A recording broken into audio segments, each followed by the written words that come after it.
So for starters, my guides have said, you are weird. And I said, yeah, so what else is new? You know, they've always said, I'm weird. I've always been different. But maybe one of the things that keeps me different is that I have this dialogue in my brain, and I have this dialogue. Sometimes it might be with spirit, and maybe sometimes it's just me talking to myself, because I'm interesting company that way. I do a lot of talking with myself and within myself. And that ongoing dialogue is my relationship with myself. And very often I'd much rather talk to me than most other people I meet, because they're nowhere near as interesting. They don't tell the truth the way I do. They're nowhere near as entertaining as I am with myself. You know, I've often thought that maybe that's just conversational masturbation, but Whoa. by the same token, I'm gonna use that in future. yeah. I like that. But you know, it's like always so much more orgasmic than disappointing. True. No, seriously.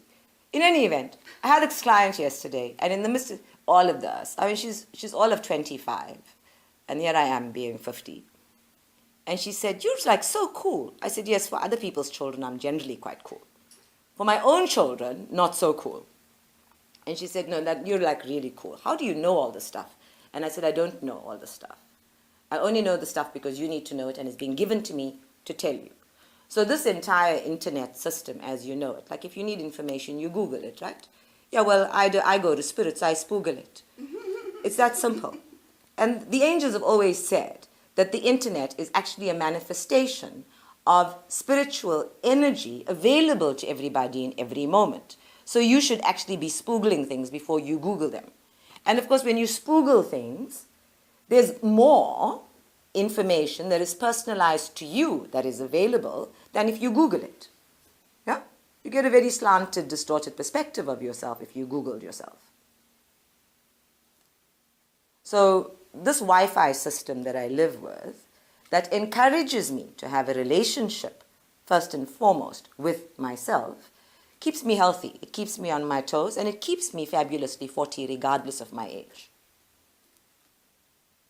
I'm glad you all nodded for that one. I'm just waiting for a few more nods in the room. Okay. They're just like not getting with this program. Okay. You look way younger than 40. Thank you. No chocolate for you after that. Yeah, you're supposed to bring the teacher apples, not the other way around. So here's the thing. I listened to all of this, and I think somewhere along the line, one of the things I have loved most about my life is that every step of the way, from the time my mother gave me a house key at age 5, I have been obliged, forced, inspired, determined, all of those phrases, into having a relationship with myself. The men I've dated have been a space where I've actually had to go back to myself and say, what is wrong with you? That person behaves that way, and do the introspection. And so that learning to look inward, I mean, even experiencing my guides at age 5 and age 6 and thinking, does everybody have those people? Who are those people? Just always having that questioning skepticism even has kept me on my toes inside out, has kept my brain open to other possibilities, and has kept me in a space where the dialogue is always, it's ongoing, it's just always ongoing, as opposed to thinking all the time. So when I listen to that and I think about that, I think maybe that's why I like myself. I actually like myself. I don't know that I love myself, I'm getting there, but I do like myself. And I like who I am in the world. And that's important because it gives me an authority over myself. And when we were doing these toxic attachment meditations, and I looked at all of the different toxic attachments that did come up for me, and literally I had a very, very bad physical body reaction by the time we did the third meditation, literally that night. And I was in dire pain. And I thought, fuck, what is this? People, ease up on the pain already. You know, why do I have to suffer so much? Haven't I suffered enough? And I went into serious self-pity. And it took 3 days. 3 days? To go, okay, people, my bowels are dancing. But in that space, I became more and more aware of that feeling of dialogue, the emptiness, and dialogue, and emptiness, and dialogue again. And I thought, where do I go? Where do I go here within myself when I go into that emptiness? Because I like that emptiness. It was like so wonderful and quiet and lovely. Devyani, please put yourself on mute. And in that emptiness, where there is no relationship or dialogue with self, where there's no self even, is where I find my truth, is where I become something. And I thought, okay, now, how do I get to that emptiness and stay in that emptiness? And they said, no, don't set yourself up there. Just stay with the dialogue. The dialogue is what takes you to that emptiness. You actually have to go through the dialogue. You have to have that talk with yourself. You have to have that understanding with yourself in order to get into that emptiness, because the understanding clears the way. And then the bowels started to dance. Yeah? And when we look at understanding, most people don't understand. Yeah? I record my readings because most people don't understand me the first time around. They have to go home and listen. And they have to listen again. Yeah, everybody. I know this.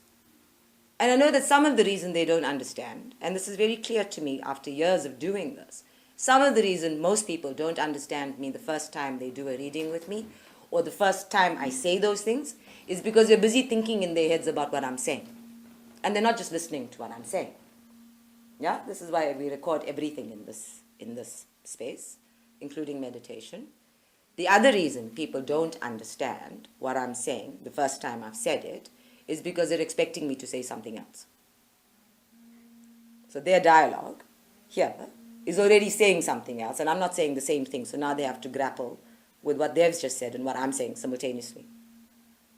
Nobody goes silent in order to listen. Now, listen was my father's favorite word.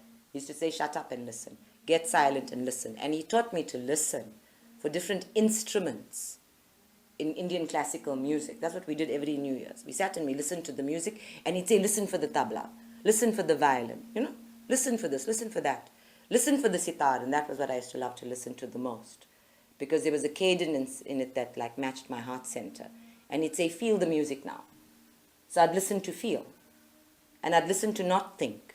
And the greatest blessing he gave me was to teach me to listen, and to get silent enough inside to listen, to have that dialogue with myself where only I can tell me the truth and hold me accountable to that truth.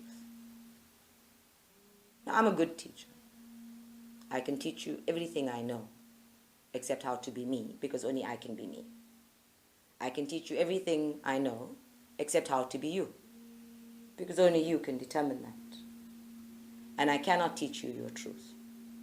That you have to engage in your dialogue with yourself. That you have to be willing to confront yourself inside out and create an understanding of yourself inside out that in fact matches the understanding of yourself you are creating outside in. Do I need to say that again? Okay. You need to create an understanding of yourself inside out that matches the understanding of yourself that you're creating outside in. And right now, everybody in the room is a liar. No? Nodding heads, please. People on mute over there, nod your heads to yourselves. Come out of denial. Come out of that denial stuff. If you are sitting in denial about it, thinking, I'm so true in the world, bullshit.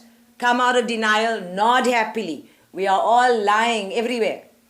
And I've said this in 3 different meditations now. And that's okay. Lie to the whole world. The whole world is changing anyway. It's not paying too much attention. It actually doesn't care whether you're lying to it or not. Inside out, in your understanding of yourself as a liar, that needs to change. For as long as you're lying to the world, your understanding of yourself is that you are a liar. So you cannot be trusted. Your dialogue with yourself cannot be trusted. The guidance that you are inspired by cannot be trusted, because it's all coming through you. And quite frankly, it can't come through anybody else. It's like you can only have your own bowel movement, right? Duh. Breathing, bowel movement, same thing. Only you can do it. So this understanding, and I like this word. It's an interesting word for me. In the Osho Zen Tarot, there is a picture. The card is understanding. There is a bird that is flapping its wings on this side of a cage. There is nothing but blue sky. There are birds flying beyond the cage. But the bird over here flapping its wings thinks it is in the cage, whereas there are no bars in front of it. It's a really nice picture. And if we find it after meditation, I'll show it to you. But this bird is flapping its wings, wanting to get past the bars of the cage that actually exist on either side of it, but not in front of it. Its understanding, though, is that there are bars everywhere. It can only see the bars. It can't see past the bars. It can't see beyond in terms of itself. It is always looking outside and seeing the birds flying there. Those birds are flying, but I am in a cage. Those birds have gotten past this cage, but I don't know how to get past the cage because my understanding is limited. My understanding of myself is limited. My understanding of the cage is limited.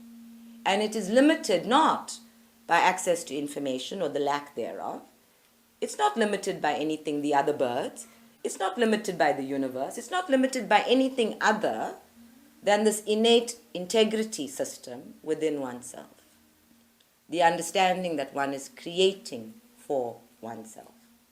So I started this dialogue with a dialogue, right? I have these talks with myself all the time. It doesn't matter where I am. I might be driving and talking to the angels and I'll be having this discussion. I might be in the toilet. I might be reading a good book. I might be playing Candy Crush. I might be walking the dog. It doesn't matter where I am. The discussions happen as part of my active relating to myself. And in actively, consciously relating to myself, I have created a liking for myself.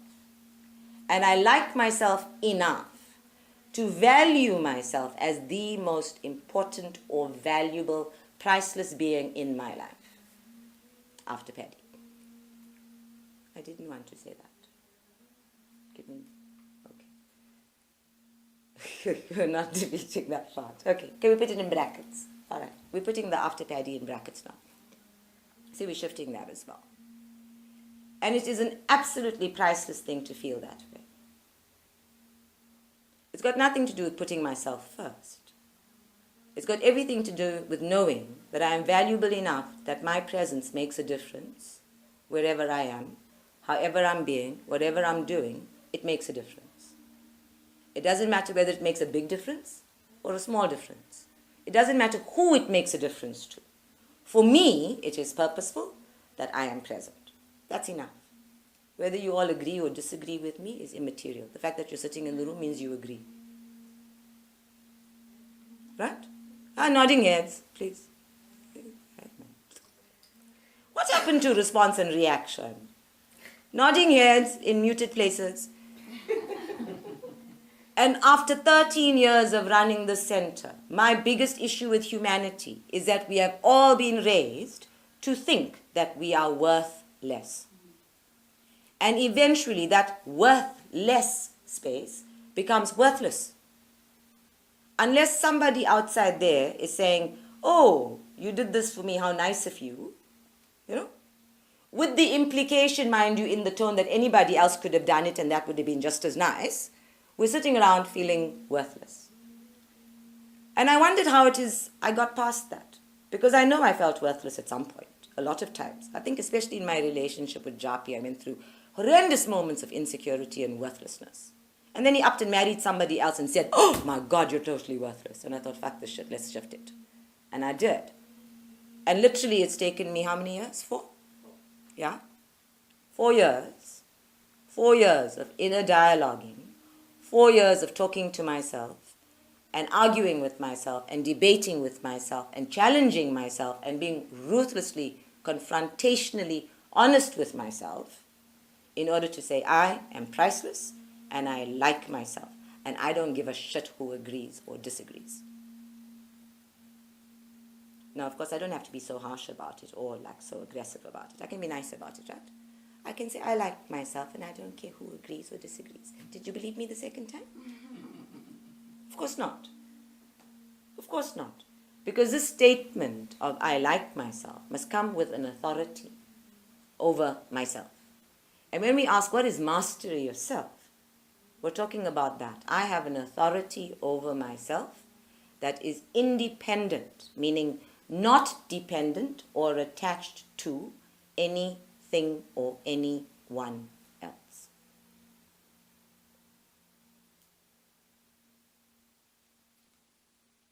Okay.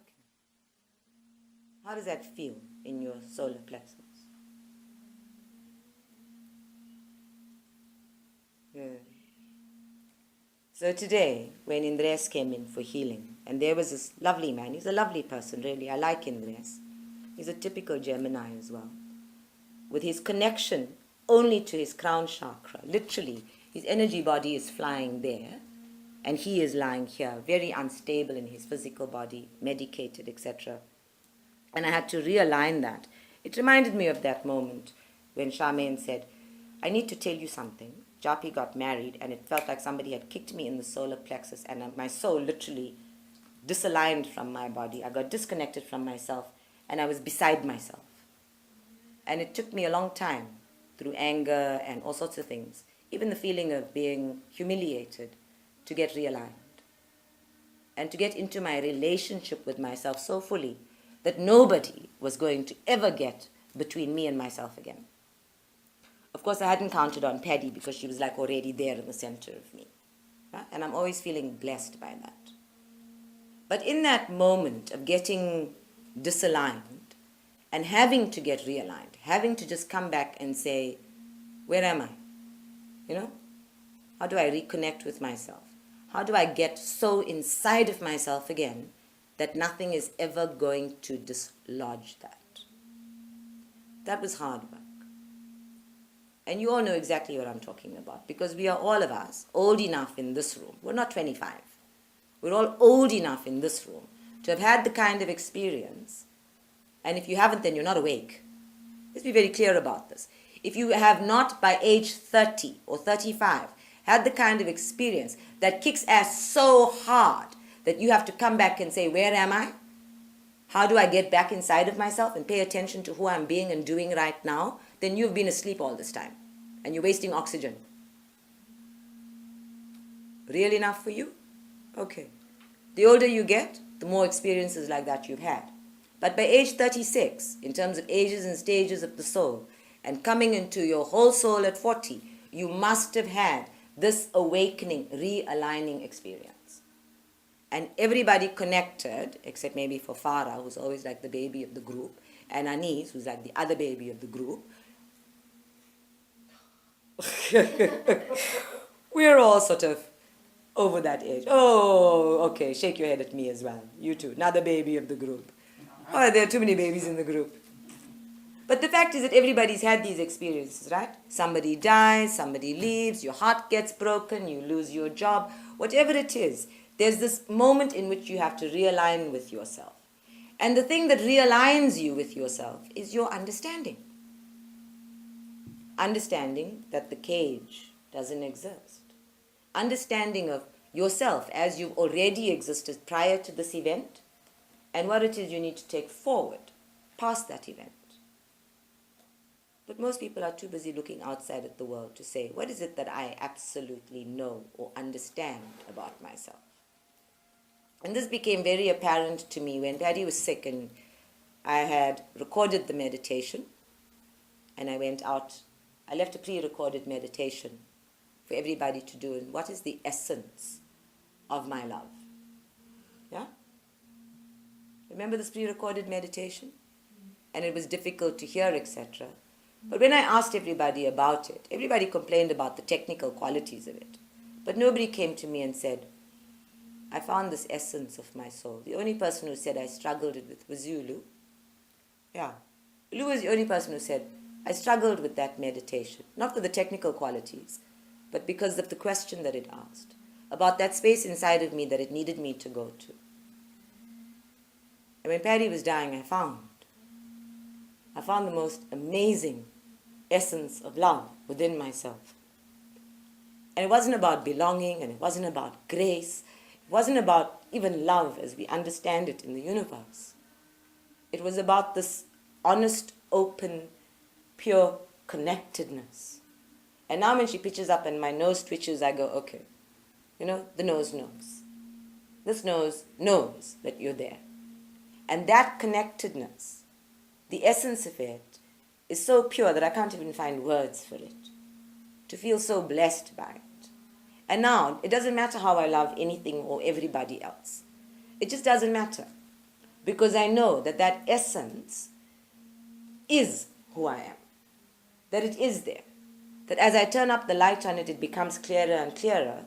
And whether other people get it or not is immaterial. Yeah. I don't have to get it anymore. I am it. And that is the other thing that makes me priceless. But it's only in the dialogue and the debating and the fighting with myself that I could come to an understanding even of that. So I'm encouraging you to have these fights. Fight with yourself. Beat yourself up inside out. Not from guilt, but from what were you thinking? Smack, smack, smack. Oh, didn't we tell you to stop doing that? Smack, smack, smack. Everybody, the self-help people are going to teach you how to be nice to you. Stop it. You're being too nice to yourselves. If you're not awake enough, you're being too nice to yourself. And this year you have to awaken. This year you have to get going. Really. I tell you this every year, but this year I mean it. This essence of you, it's the same in you as it is in me. I can't claim it as special. I can claim it because I have lived it with Paddy, and nobody gets that blessed to my knowledge, right? Nobody gets a master, ascended master energy to come and live with them and walk with them every step of the way in their intuitive knowing and in their imaginative creation of the world. And God knows she didn't make life easier on the physical plane, but she opened up all of the landscapes of my inner realms to the extent that if I close my eyes, I can live in the whole cosmos, and this no longer exists. So for that alone, I feel blessed. She created that empty space inside of me where the silence is the most real thing I can be. That's the essence of it. And so because of Paddy, I learned that there is no such thing as either soul. There is only consciousness, soul, all soul, one soul. Same thing. Don't look at me like that. I told you this last week. Okay. So, today's meditation is very difficult for me to conduct because I need you to fight with yourself. Right? I need you to go past whatever understanding it is you think you have about you and fight with it, debate with it. Now, I would like nothing more than to walk around the room. Where's my thingy? Okay. With my thingy, we have a squeaky gavel. Make a sound. Did you hear the sound of the squeaky gavel? I would like nothing more than to walk around the room and smack you all on the crown chakra and go, skip that, past that understanding. Let's fight that one. But I can't. It's not allowed. Violence is not allowed. To be so loving and kind instead. I'm not allowed to be mean. So, I need you to fight with yourselves. Yeah? I'm going to put you in a cage. I'm going to make the bars real. And when those bars start to dissipate, then you will know whether you are worthy of the freedom outside of it or not. There is no freedom in your head. There is no freedom in your thinking. There is no freedom in your mind. Let me be very clear. There is no freedom in consciousness either. Let that one sink in. There is no freedom in consciousness either. It is when you get past consciousness, past all consciousness, as your mind believes it exists, that you experience freedom, detachment. For as long as I am aware of myself as consciousness, I am attached. I exist to a degree of freedom, but not entire freedom. Most people have to die, let go of their physical bodies, in order to become aware that they are consciousness at all. We are blessed that we can sit here and know that we are consciousness. So you don't have to die first. You can, with every breath in, acknowledge that you are alive, and on every breath out, acknowledge that you are dying. So that when you are confronted by the possibility of your own death in a real life situation, then all of your chakras do not have to disassociate from your physical body and you're hanging by your crown chakra alone. It's quite shocking and very disorienting. But these are fights you have to have inside of yourself all the time, every moment of every day. That's why we call it mindfulness. I mind my mind. Not just I mind my own business, but I mind my mind, because it is busy minding everybody's business, including mine. And it shouldn't be minding my business, because I can mind my own business. You know that? Okay. Okay.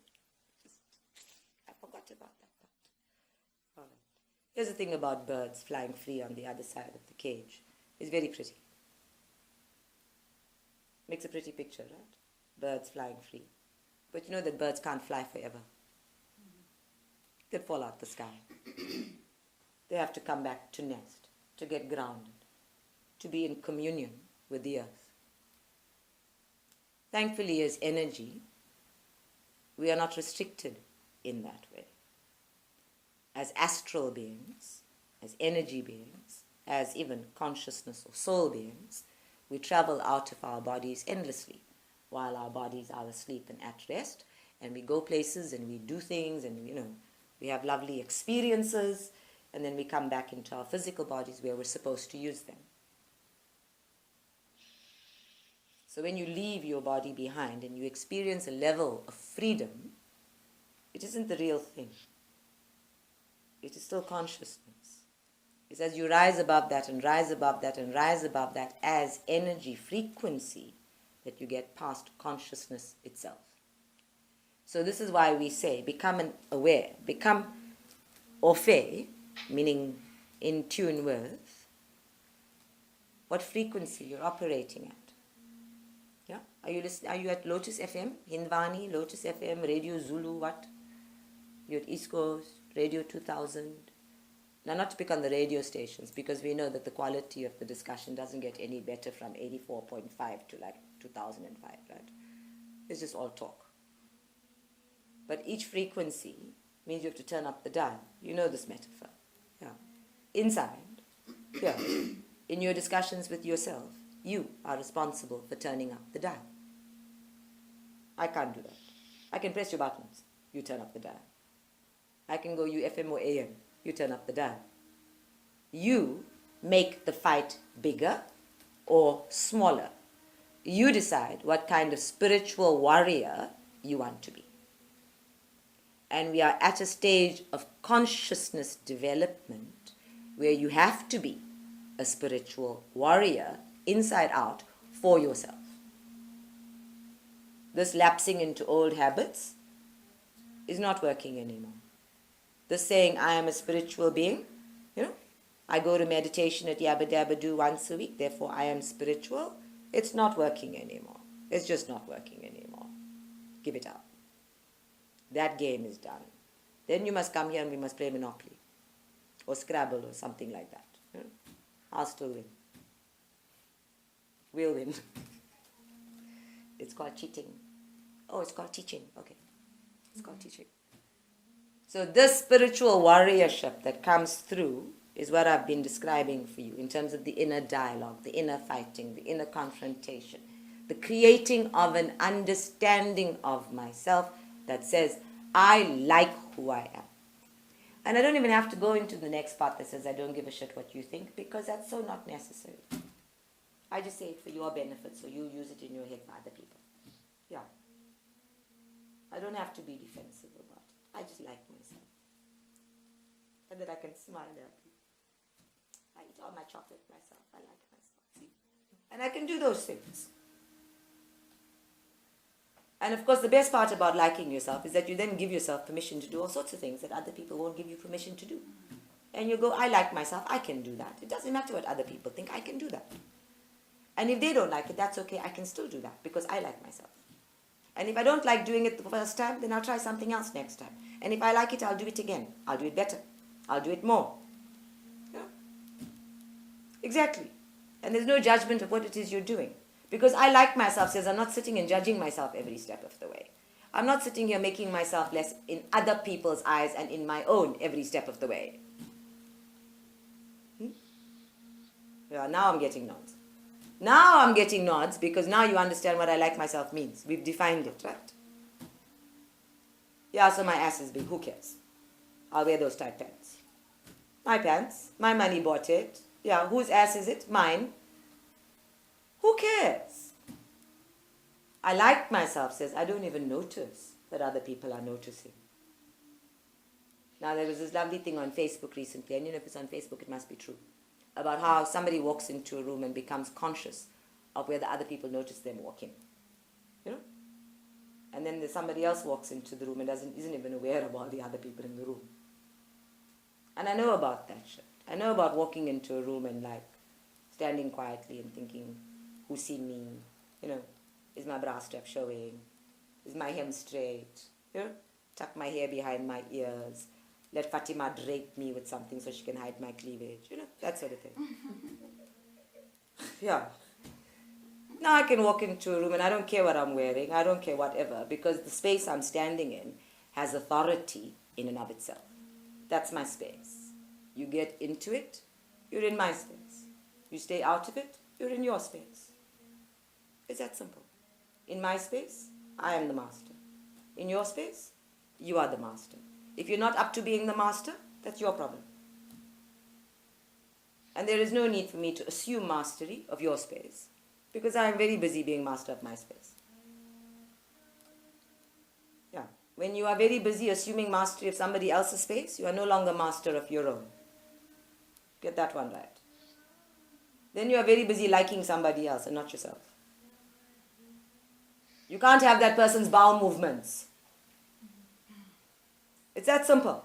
If you can't have that person's or that thing's or that whatever's bowel movements, behave yourself, mind your own business, stay in your own space, be mastery of that space. Yeah. It is that simple. Because everybody's full of shit. Have your own bowel movements. Make sure they're regular. Enough scolding? No, it gets very hot in here, so enough scolding.